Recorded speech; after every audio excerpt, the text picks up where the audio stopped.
In Philadelphia, firefighter Cooper is taking his daughter Riley to a concert to reward her good grades. Outside the venue, they join a crowd of teenage girls watching singer Lady Raven get off her bus. They get in line at the entrance, and Cooper notices some cops around. Inside, he sees officers all over the place. Cooper tries to be a good dad, recording Riley as she dances with a group and buying her snacks. He gets her to talk and learns Riley feels left out by the other girls at school. As they walk, Cooper spots more cops and extra security cameras. They reach their seats and hear the opening band while Cooper sees cops nearby. The concert starts, and Cooper covers his ears because of the screaming. After a few songs, he tells Riley he's going to the bathroom. But once there, he checks a security camera on his phone. Cooper is a serial killer, and he's checking on his latest victim, Spencer, trapped in Cooper's secret house. He washes his hands and imagines seeing his mom. Outside,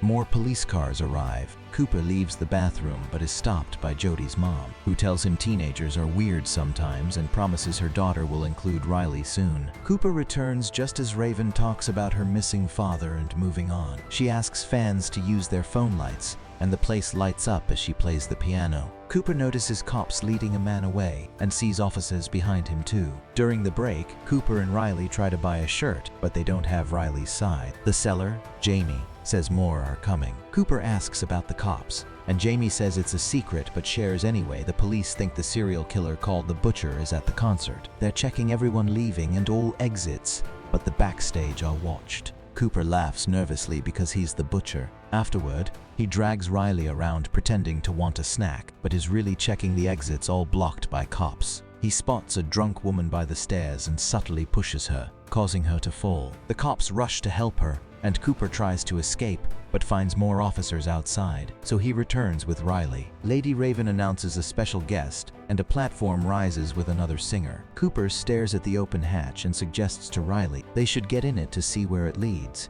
but she calls him out on his weird behavior. Frustrated, Cooper stays. He then goes back to the shirt stand and sees Jamie heading to the supply room, so he followed. Cooper sees Jamie using a key card to enter, and once inside, he pretends to help to steal it. They talk about the Butcher, and Jamie admits he's obsessed with the case, even showing pictures of the victims on his phone. All the staff got special training, and the password for the day is Hamilton. After getting the shirt, Cooper sneaks into the staff room using Jamie's card. The cops are there discussing the case. They agree to remove the Butcher from the crowd if they find him. Cooper blends in by hanging Jamie's card on his jacket, approaching the snack table to listen in. He sees a photo of his last crime scene, but acts helpful, handing sugar to a cop. As Cooper leaves, he steals a police radio. In the hallway, Jody's mom blocks him again. Their argument attracts cops, but they're distracted by a scream as other officers arrest a man at the entrance. Cooper recognizes Josephine, an officer among them. Back at his seat, Cooper puts in an earbud and listens to the police radio. They confirm the arrested man was just a panicked thief. As more cops walk through the crowd, they describe a man fitting Cooper's description, a white male in his 30s, with an animal tattoo on his arm. Cooper quickly grabs a bracelet from a girl's bag to cover his tattoo. Checking the map on his phone, he tells Riley he forgot his card at the shirt stand and leaves. On the radio, he hears the FBI is setting up tents around the building. Cooper considers pulling the fire alarm, but sees a security camera and hears Josephine guess that he might try it. Instead, he sneaks to the burger stand and tampers with the fryer. When he leaves, a worker checks the fryer and finds 2 bottles, which suddenly explode, causing panic. As cops rush to the scene,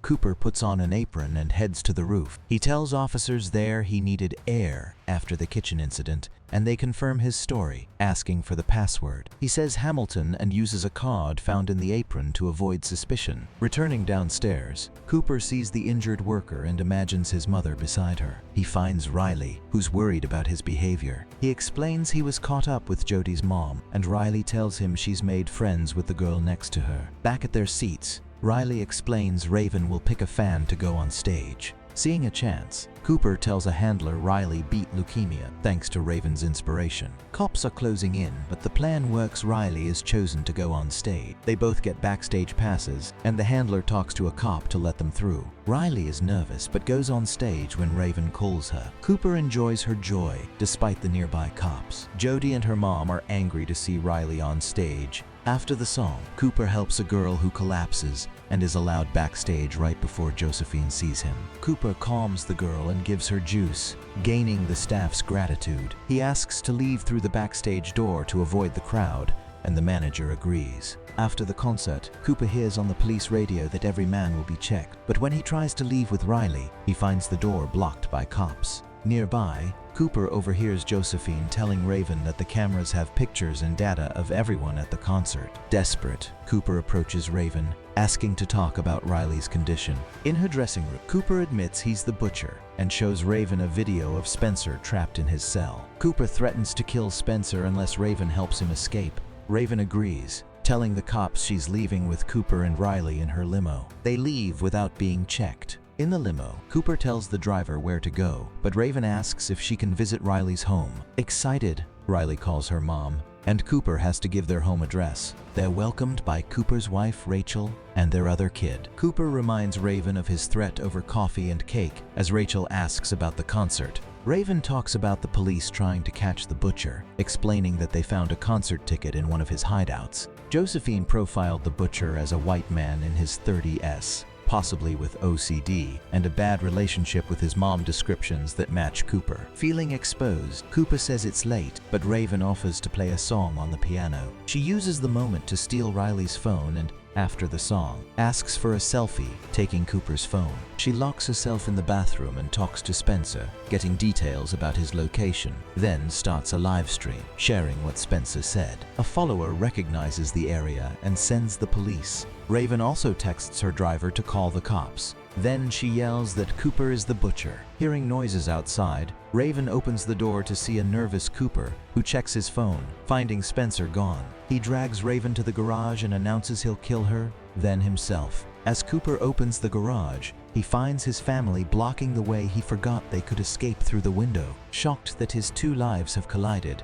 Raven escapes as the police arrive. Cooper rushes to his closet but finds a tunnel leading to the neighbor's yard. He sneaks away, putting on a police uniform. Raven is taken to one of his crime houses, where she thanks fans for helping. Rachel goes home, despite Josephine advising against it, wanting to be there. Cops are posted outside, and Rachel watches a video of Spencer's kidnapping. Suddenly, Cooper appears. He believes Rachel set him up, so she admits she suspected he was cheating. Following him, she found one of his hideouts and left the ticket receipt for the police. Cooper grabs a knife, but Rachel distracts him by offering him pie Riley made. As Cooper eats, he explains how his victims used to bring him peace, but Rachel has made him angry, so he plans to kill her before himself. But then, he starts feeling dizzy, realizing Rachel drugged the pie using sedatives from his bag. Cooper hallucinates his mother, calling him a monster, and the cops surround him, tasing him. He fights back, but Josephine arrives with another taser, and they bring him down. As Cooper is dragged out, he asks to pick up Riley's fallen bike. The kids arrive, and Riley hugs him. Cooper secretly steals a spoke from the bike and picks his handcuffs, laughing. Later, Jamie sees Cooper on the news and freaks out, realizing he helped a criminal. The movie ends. Thanks for watching.